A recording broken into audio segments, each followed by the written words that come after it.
Good evening, brothers, sisters, and siblings, and welcome back to the Vibe Too Many podcast. I, of course, am your host, KJ Colello, joined once again, our special guest. Hey guys, it's Robin here. Glad to be back. Robin has found their way out of the cube, and they have currently trapped Ashton inside of it. So while we work on flipping that back around, Robin's going to co-host the podcast. Yeah, my legs were just getting a little too cramped. I needed a good stretch, so... Did a good Bugs Bunny switcheroo there. Exactly.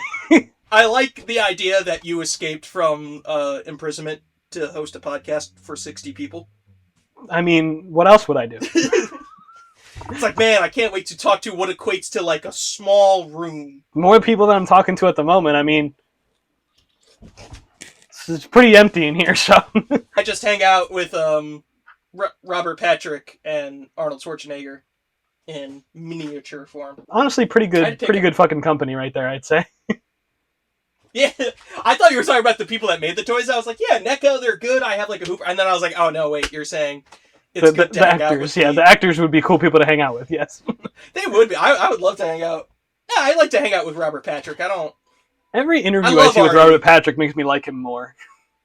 Yeah, I love Arnie and everything, but like, I don't really want to hang out with him. There's something I want to pick your brain on for some news that came out. Okay. And I wanted to specifically ask you about this. Mm-hmm. Because you and Corey are pretty big video game people. Mm-hmm. I think it's fair to say. I'd say so. I'm quite casual. I'll play my Lego Batman. I would love to hear your take on Sony's recent announcement that they're doing away with physical discs. Oh yeah, that's the end of video games. The PlayStation 6 is going to make no sales. Sony's going to immediately retroactively change their decision. I hope, at least. The amount of rhetoric I've seen online of people being like, no, this is insane. We're getting rid of physical media. They're charging you for a product that they're going to rent you. If buying isn't owning, then piracy isn't illegal. I really hope they put their money where their mouth is. And if the option is digital copy or nothing, then I'm not going to get digital copies. You know what I mean? But if the physical option is gone, then I have no incentive to know that I'm going to own some of these things. There's already been so many things taken off of the PlayStation Store that people have bought, and now their money is just gone. And that's what I was going to bring up, because, like, I use Steam a lot, the game engine Steam. There's no physical, that's all digital copies themselves, but they don't really have issues pulling shit off of that. Like, that is a store, once you buy it, it's yours. Exactly. You can't just pull it out of someone's library, but they can because they fully control our libraries with Sony. Yes, because it's a Sony library. And I think you're gonna see. Maybe this is planned. If I want to get like a little more conspiratory, I don't know that I want to go that far because I can buy Sony making bad business decisions. See how many times they released fucking Morbius in theaters.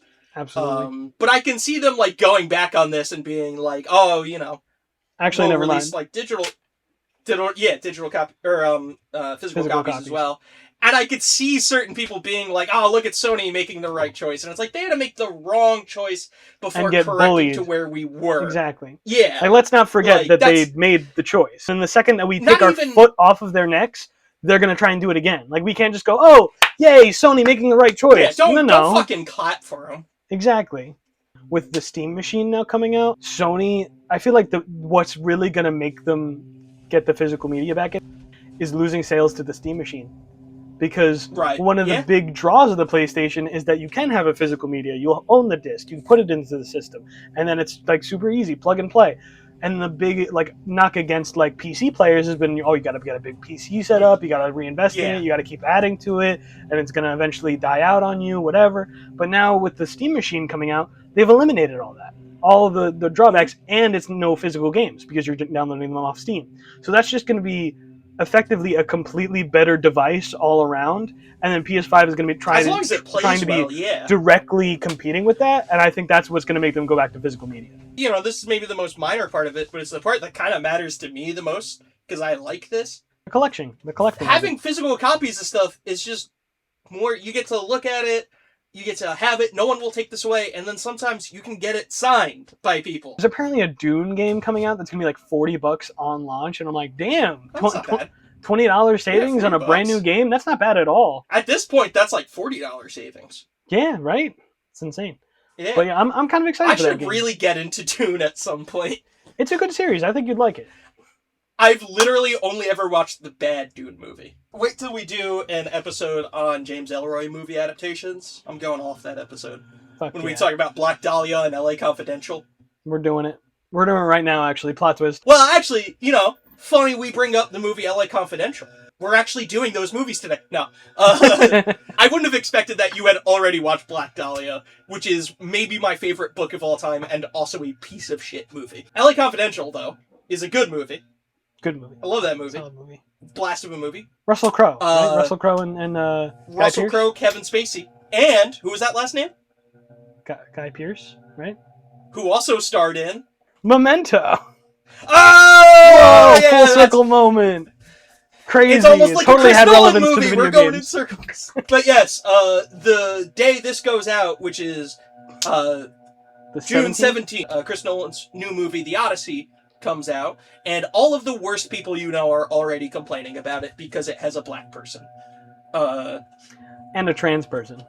And a trans. It has a trans. All of your favorite worst people in the world are like, hey, black people being hot isn't allowed in ancient Rome. And dog, What? it's not a real story. It's not a real story. It's not It's a bunch of real. It's a bunch of fantasy. People will be like, oh, but this isn't accurate to the source material. Which, stupid argument no matter what. I don't Absolute care if stupid something's argument. accurate to the source It's material. all You based can in make racism. you can just make a good story based on something that's bad. Go watch Jaws. That book sucks. That movie is amazing. People are like, oh yeah, but what about the accuracy to the original book? And then I watched like cares? yeah, who cares? But also, I watched like an expert on Greek history talk about it, specifically talking about Christopher Nolan's movie and being like, yo, I am so excited. And they asked him that question. He's like, well, here's the thing. We don't know what Homer's Odyssey was because nothing was written down ever. It was an oral story. That's how stories were told at that point. The other translations didn't come till generations later. And it's just our approximation of what the story was. All this is to say that we're going to celebrate some Chris Nolan movies this week. What I decided we should do here is we're doing this in celebration of the Odyssey, right? So rather than similar to like our Superman episode where we talked about the movies, but that was not the main topic. I think we're going to do that here again. We're going to talk about these movies, but really what we're going to talk about is the characters' Odyssey themselves, their journey throughout the movie. And I think we picked maybe even a bit of Christopher Nolan's journey himself. We are starting 26 years ago with my favorite Christopher Nolan movie being Memento, starring Guy Pearce. Fantastic. Oh, I was so excited to talk about this movie, man. I love this movie. It's a great movie. It is such like a neo-noir, but they're fucking up with the timelines and shit like that. You know, half the movie's being told backwards while the other half of the movie's progressing forwards until you meet at the end. It's funny, although Memento is not my favorite Chris Nolan movie, Memento might have been the movie that made me go, oh, I think I like this guy. You know what I mean? Yeah. Like, Well, obviously I saw, like, the Dark Knight movies as they came out, so that might have been my first, like, unawares introduction to Christopher Nolan. But I think when I watched Memento was when I was first like, oh, that's pretty nice. In my Letterboxd review, I said that there is an alternate universe where this movie is a 50s noir film. Leonard is being played by Robert Mitchum, and Teddy is playing by Peter Lorre, and I really want to see that fucking movie.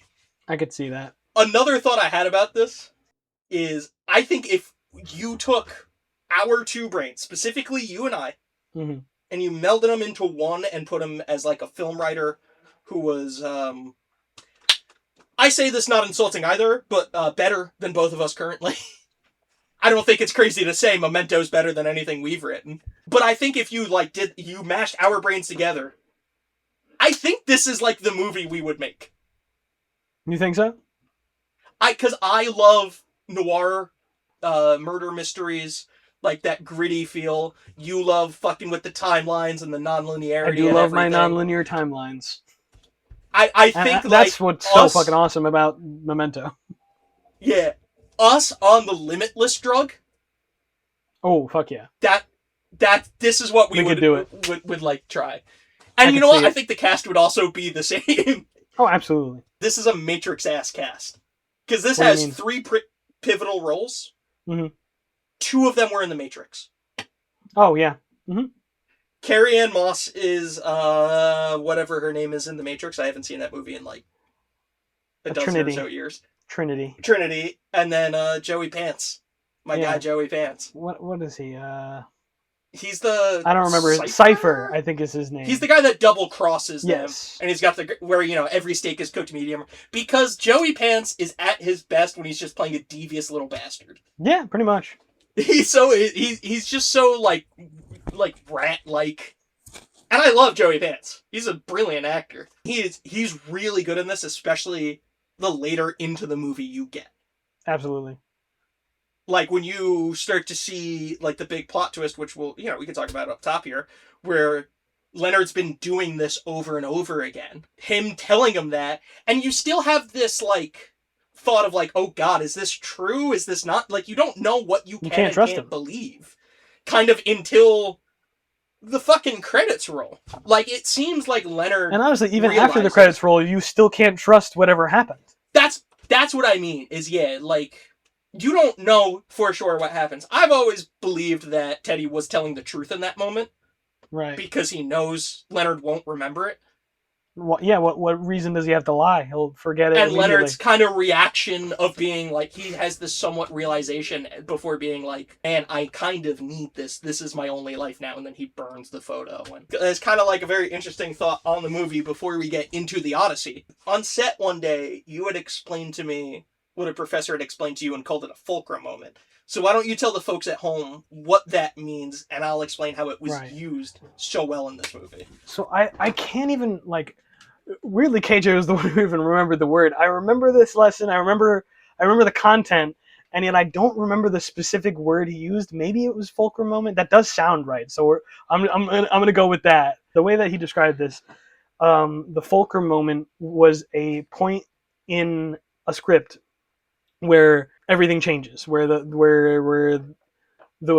narrative moves in a different direction, and it doesn't necessarily have to be the climax of the movie, but it can be. So there's moments where, like, the climax of the movie is like, okay, this guy got shot and now he's dead. But, like, the fulcrum moment, I guess you could say, is up until this movie, it's been a coming of age movie until someone hands the main character a gun and says, okay, you gotta go kill that guy. Where now everything's changed. The vibe of the movie has changed. It's no longer a coming of age story. It's this guy going to kill this other guy. And then the climax is him shooting him.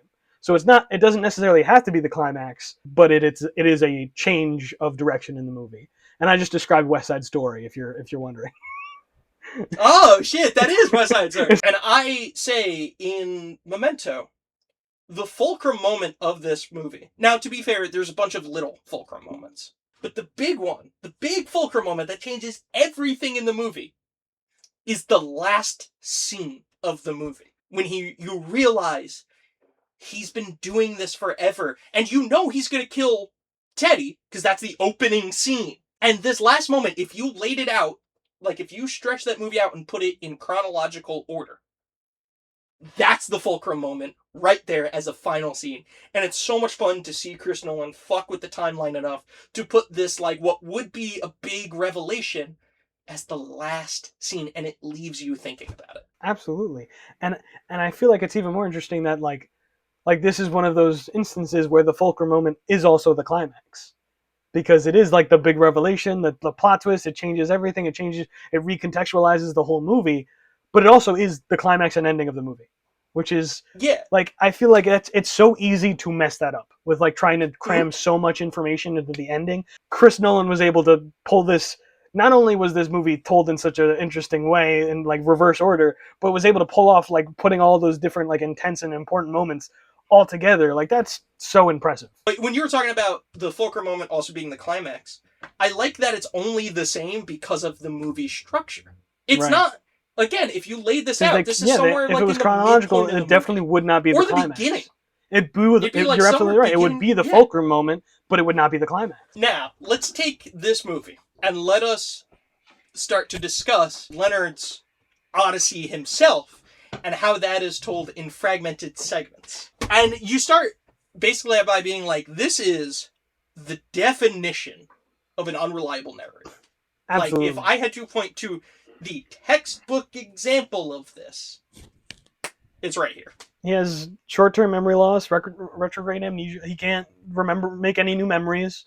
So how can he ever be a reliable narrator if he doesn't know what's going on after 5 seconds, unless he refers to a note that might also be manipulative? Like, the ending itself proves that most, if not all, of his tattoos and messages might have been manipulated. What's to say that every single one of his tattoos and every single one of his was just pieces of evidence is to get someone else? Exactly. Because you do have the news that Teddy helped him track down and find his wife's killer. And they kept going because it wasn't because enough. He kept forgetting. But you see that, well, Leonard might not exactly co-sign the murders, the use of the murder and everything that Teddy is using it for.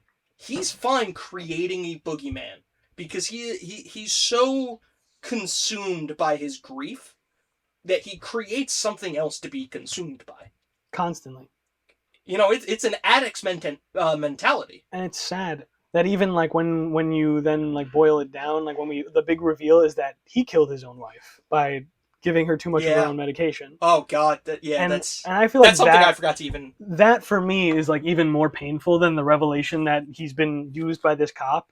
That I think is significantly more depressing. When you look at it, he's a tragic character. A man who thinks he's doing right by the people he loves, and all he's getting is manipulated. It's sad to see this man be used by everyone around him. Mm-hmm. To the point where, honestly, like, his closest ally really is Teddy. Yeah. I'm not saying Teddy's a good person, but he's the one who wasn't trying to hurt I don't know, man. I'd say it's debatable that he is hurting him. He's pinning all these murders on this guy, and if anything ever goes sideways, oh yeah, it's this guy with retrograde amnesia who keeps being a vigilante. And then he's out scot-free. But he's at, I guess the point is less so that, I'm probably wrong in that point, but more like, he helps. We meet Natalie, and when we meet Natalie, because we're seeing this movie through Leonard's perspective, we kind of trust her, Mm-hmm. And in the very next scene, she's been hurt herself. And then, you learn, that's maybe the most gut-wrenching part of the movie for me, for some reason, is finding out, like, that she was the cause of all of this. Like, the specific scenario regarding her was the cause.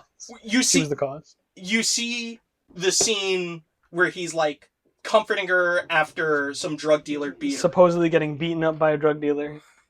And you're like, wow, there's maybe a fledgling romance here or something, because we'd seen them in bed before. You see, like, maybe this fledgling romance or whatever there, and you're like, okay. But there's a great part in it where Leonard looks down and kind of, like, stretches out his hand, because he feels the pain of having punched someone, but he can't remember doing it. And then the next scene where she literally causes it, looks at him and is basically like, I can now use this against you. It is such a fucking... She literally eggs him on and like insults his wife to make him hit her so that she can then go, perfect, now I have my excuse to use you. One like even small moment of taking advantage of him that like breaks my heart a little bit is the hotel manager renting him 2 rooms. That one breaks my heart a little bit. It's just the example of how easily that this could happen in his everyday life. We went into all this depth to try and like explain and exemplify the non-linear storytelling, and that's not an accident, because genuinely I don't think this movie would be as successful as it is if it were just a narrative, a run-of-the-mill linear movie. I think you put it perfectly there, where this film's timeline works perfectly for the Odyssey of this character. It adds so much to the character. Again, if you laid this movie out flat and it's a straight linear story,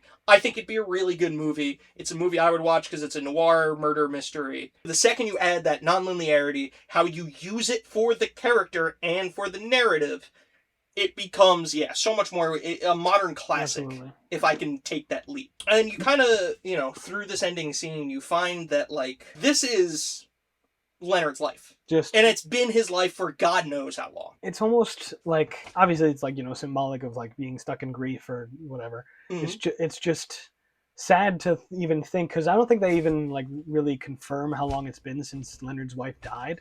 Who knows? So it's just, He it's like doesn't even even know. more baffling to the fact that this guy could have been doing this for like 10 plus years. We know he and Teddy have been doing this for some time because he talks about the multiple times they've done this in the multiple different towns. Leonard cannot get closure.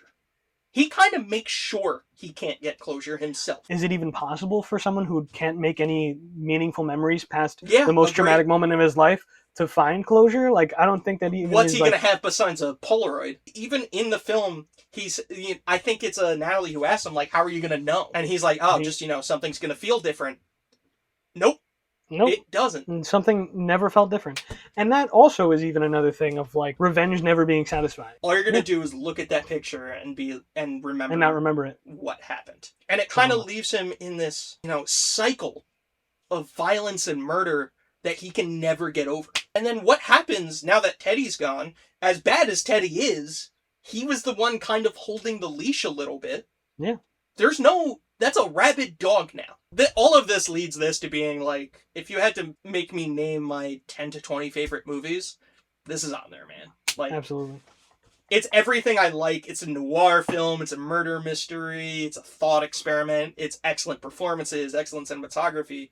Like, everything in this movie feels so, like, intentional. It feels like the perfect representation of what Christopher Nolan brings to filmmaking. So yeah, we've discussed Leonard's Odyssey, which is kind of this cycle of violence and death and murder that he can't really break out of. 14 years later, I think Chris Nolan releases his most personal film, that being Interstellar. And speaking with fucking with the timeline, is that done more than in any other movie besides Interstellar? Like, it's a straight shot. Technically, it is a straight shot film. It is a linear story. It's weirdly, but it's a linear with a huge asterisk. Yeah, the characters themselves break the linearity. Like, we follow Matthew McConaughey pretty linearly through his adventure, but his linear story is going loops back and forth through time. Yeah. As we get towards the end, and Cooper ejects himself into the black hole, well, now that's looping back to the beginning. And because Cooper's our point of view character, we're viewing it linear. The past in this, like, whatever fucking prism he's in, and seeing the library of his daughter. It's his 2001 A Space Odyssey moment. This movie, I told Robin right before we started filming, I hadn't seen this movie in like 12 years or something. And I remembered watching it as probably a more, pain in the ass 14-year-old or whatever I was. And like liking it, but not loving it, and thinking maybe it was a little overhyped. Dog, this movie's so fucking good. This is like just a run of actors I would qualify as like solid, very good actors. Like McConaughey, if you get rid of all of the 2000s, where he was exclusively doing terrible fucking movies. Terrible rom-coms. But then he had the McConaissance. Partially because I think Interstellar was kind of like the movie to do that. That, Dallas Buyers Club, and Wolf of Wall Street. But he's, in my mind, he's not the Daniel Kaluuya's, Mahershala Ali, Jesse Plemons, Emma Stones of the world. Same deal with, like, Matt Damon, who I think has a consistently very good filmography. But he's not, he's never really been the best actor working at any given moment. Right. Scarcely is he even really the best actor in a movie he's in. He's usually towards the top. Again, I like Matt Damon quite a bit. Yeah. Same deal with Anne Hathaway, who I like quite a bit, but she's not Meryl fucking Streep. But all of these people give, like, generational performances in Genuinely. this. Okay, this actress here, Mackenzie Foy, who plays young Murph. Mm-hmm. She is so fucking good in this. So good. How old was she? And she's 14. She is, at 14 years old, one of the best performances and most nuanced performances in this film. Genuinely. Murph is really the heart of this movie. Like, he leaves 4 months. Like, Tommy's like, yeah, Tommy will be fine, whatever. But, like, he, like, knows Murph is going to be so sad. He's, like, misses Murph so much. The scene where he's telling his daughter he's going is one of the most gut-wrenching things I've seen. The thing where he's begging his daughter from the future to not let him go is what it is for me. That's the most gut-wrenching thing. For some reason, that first part of it, because there's no knowledge of it. It's and I guess I'm looking at this through Murph's eyes. Let's do a thought experiment here. Imagine you're Cooper. Can you imagine leaving your kid like that? I couldn't. I mean, think I'd just resign to die on the planet with them, then I think I disappear would for too. 80 years. There is also this point of like, but also this arrogance of being like, yeah, I'm the guy that could do this, but also this, I can't look at them. I want them to survive for it. But that is such like a gut punch. And it's so strange because it toes the line so well of like selfish and selfless. I can't look at my kids because all I can imagine is them choking to death one day. So I'm going to go leave because I can't be around them because I'm selfish and I feel shitty when I look at them. So I'm going to do something selfless by like sacrificing myself to hopefully save them. But I'm also selfish in a way because I can't be around them. I can't see them suffer. So I'm going to leave to try and hopefully maybe possibly one day end their suffering. It's not even that it's a long shot. It wasn't supposed to happen. Which he doesn't know this, obviously. But he was never meant to save humanity. That was an accident. He was repopulating a new planet. One of the things about this movie is, so whenever you hear people talk about it, they talk about the science in it and how it was, for the science we had at that time, and even now to this day, scientifically accurate. To which I say, that's cool. I don't give a fuck. I give a fuck about how bad this movie made me cry. Yeah. You know what I mean? Accuracy and the science. We're here for the movies. Star Wars isn't scientifically accurate, but boy, does it hit me, you know? Mm-hmm. And I'm not saying you can't praise it for its scientific accuracy. It's very fascinating, and I think if I knew more about science, I would be more intrigued by it. And I'm not saying I'm disinterested in it. They kind of just explain the rules of the movie, and I'm like, I'm in, let's do it. Cool. Oh, what's that? Matthew McConaughey is now talking to his daughter, who's the same age as him, and he's missed all of that time. You know? It hits. And it's a really meme for a does. reason. It's a beautifully intense performance that's so iconic. And you know what? If you get the whole context of it too, because right before that he's laughing at his son, who's like showing him the baby, and he's like, "Oh, that's cute. Oh, I'm never gonna see any of them." And everything it all hits him. He's still actively thinking he's gonna get back to his family, but he's have a life with them. He's looking at the time he's already lost. I mean, let's take the space aspect out of this, right? Let's go back to that thought experiment. Let's just say something happens where you miss a chunk of your child's life. Remove all of the other factors that make this tragic. That itself is gutting. That itself, to not watch your child grow up, which I don't have a child, and to be frank, I never really want one. But I have talked to my parents, and for all of their flaws, they were there, you know? And you talk to, like, other parents. The beauty about raising a child is to see them grow and blossom and turn into a person. Become their own person. And it's the fact that so much of it gets missed, for whatever the reason, is this, like, heartbreaking gut punch. It feels like being punched in the liver. And then I think that's where we can start now talking about Cooper's Odyssey. Yeah, it does. It feels like losing a part of yourself. But I feel like now that's where we can start talking about Cooper's Odyssey. Because he is such a paradoxical character. And I say that with all the love in the world. I don't dislike Cooper as a character. I think he's actually a very good character. Because he's so human. It's not that he doesn't make mistakes. He does. He wants to get back to home to see his family. And so he goes to Dr. Mann's planet. Which winds up being like a homicidal maniac, sort of. Even from the beginning, where he's got kind of his head up his own ass. Yeah. About, like, wanting to explore the universe. And that comes, like, his flaw is, like, NASA's able to rope him into doing this pretty fucking easily. Yeah. Because they appeal to not only his family and wanting to save his family, which I think is a noble venture. But you know, as part of a decision as that his ego and also his just want to explore. So he's, in a world that's from like the get-go, vilified and ostracized a little bit.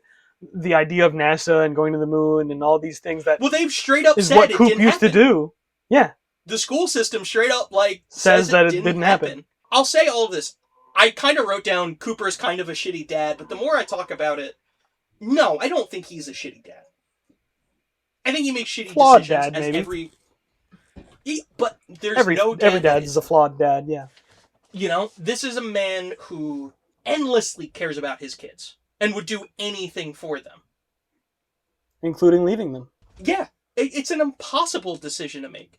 And yeah, it's partially gained by his own, like, arrogance and want, but it is because he wants, It is he at the end of the day underestimates for what it a he little believes bit. is a noble cause. Yeah, he also underestimates, he thinks he's going to be back with his family fairly soon. He's not. You know, Yeah. he does beg his daughter not to let him go in that, heartbreaking scene you were talking about earlier. But also, him going did lead to the world being saved. Not only did his kids get to live full lives, his kids' kids and his kids' kids' kids got to lead full lives. All because of his, like, noble sacrifice. And whenever you hear that term, noble sacrifice, right? Let's hang on that for a second. It's always like somebody giving their life, dying in pursuit of a noble cause. Right. But that's not what Cooper does. Cooper comes back 100 years later and looks better than he ever has, But he gives away everything he was fighting for. And I do think it's like kind of a double-edged sword where, like, yes, he like gave up everything so that he could save the universe and he helped and whatever. But then also at the same time, it's like he is avoiding the struggle that he doesn't know anything to do about. Yeah. So he can go do different struggle. Like, you know what I mean? Like he can't cope or know how to deal with his kids might not be able to breathe soon. And we need to run this farm and we're running out of options. And the world is dying. Like, he doesn't know how to handle any of that. He doesn't know how to parent that. He doesn't know how to, like, deal with watching his kids suffer. He doesn't know how to try and make the most out of a situation. It is an impossible task. But instead of choosing to stay and, like, work through those things, he can't bring himself to. So instead he leaves. Although, he did the selfless act and it all worked out in the end, it still has this air of selfishness, because at the very end, his daughter's on his deathbed. This is the last time that he could ever see her. And she goes, go and do your mission. Because she knows that you can't watch this happen. She's parenting her own father. She knows that he cannot watch her die. Because he can't handle it. Well, she is older than him at that point. Well, yeah. Both of these things about Cooper are true. Right. And that's what makes him such a nuanced character. An intriguing character. He is as selfish as he is selfless. Exactly. He couldn't really watch them die, so he never got to watch them live. Exactly. He is as selfish as he is selfless. He is as calculated as he is emotional. He's a full-fledged person. You might know somebody like that on a lesser scale. And it's so beautiful to see this done in so not a contrived way, where they let literally everyone on the mission make mistakes. Sometimes they're fatal. And a lot of them are you look at driven Dr. by Man. like care and love. Even Dr. Man himself, he was driven into basic insanity because he's been alone for a decade. I mean, can you imagine literally not having anything or anyone 10 years? There's nothing. And then just putting yourself to sleep thinking you'd never wake up again. Mm-hmm. And then people come to save you. I'm not co-signing what he did, but there is a certain level where, man, you can kind of understand his reaction. And that's for everyone in this movie. For, God, I cannot remember Michael Caine's character, but his, like, lie, where he's like, I know these people aren't going to come back, but I have to tell them that or else they're not going to go on this mission to save humanity. It's a shitty thing done for a noble reason. We talked a lot about the linearity and lack thereof of Memento. And while, yes, this story is technically a linear story, I like, that non-linearity they start to split into, that, like, 2001 A Space Odyssey stuff they start to get into, adds so much more to the character, too. Because what's the one thing that happens when he gets thrown into, like, this endless time loop, or whatever it is, to be able to save the future? The one thing he does, the first thing he does, before he knows it will solve anything, where's my daughter? That's the first thing on his mind. This is why I call this Chris Nolan's most personal film. Hmm. This man is a filmmaker.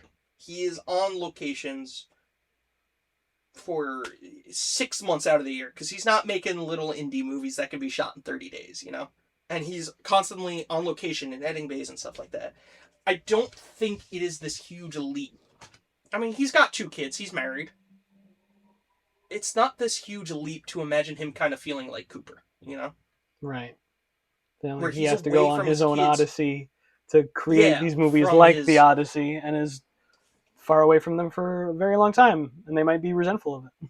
Like, you can see how that he might see himself as that, even as flawed as the character is, which I think makes this better.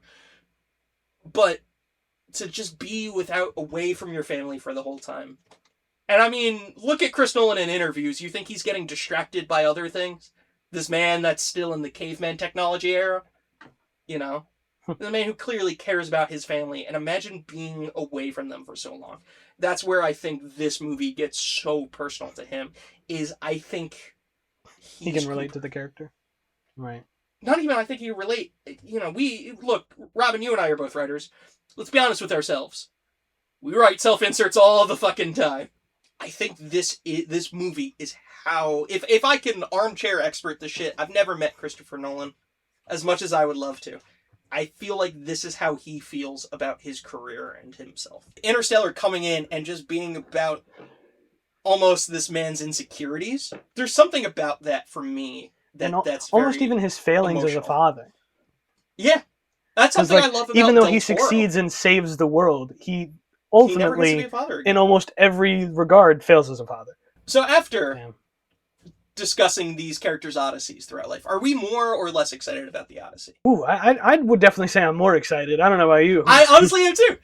Throughout this conversation, I was like, oh, okay, let's see how he can use this in the Odyssey, which is a very, emotional story. It's about ostensively that has a been dad told getting so many back to his different family. times. Yeah. Yeah. Exactly. That's what is so intriguing for me, is that both of these movies were about a husband, at the very least a husband, trying to get back to some sort of normalcy, and yet fundamentally both of them failed. And he has been telling all these stories about these big Odysseys for his whole career. So now for him to tackle the Odyssey is going to be interesting. But yeah, so now we've come to the end of our Odyssey. Robin, we ourselves had an Odyssey here. We did. Isn't that insane? Is that we Yes, are fundamentally of different mindsets before we started. Isn't anything? We went on a journey to get more excited for this upcoming movie, and I hope you guys did too. Yeah. But yeah, that's kind of the end of this episode. Join us next week. Ashton will return. Hopefully, we'll get him out that cube. We can switch some things around, trick Robin back into the cube. You'll never take me alive. Yeah, Ashton will return. We're going to talk about some really exciting animated films next week. I'm super excited. We're talking about The Secret of Nim, and we're talking about The Prince of Egypt. That's rad. I'm excited to check it out. In the meantime, Robin, thank you for coming out, talking about the Odyssey with me, filling in Ash's admittedly small shoes. You guys are both pretty short. Thank you for having me. So yeah, Odysseys and stuff, yeah. It's been a vibe. Perhaps too many. I've been KJ Colello. And I'm Robin Campbell. Bella ciao, y'all.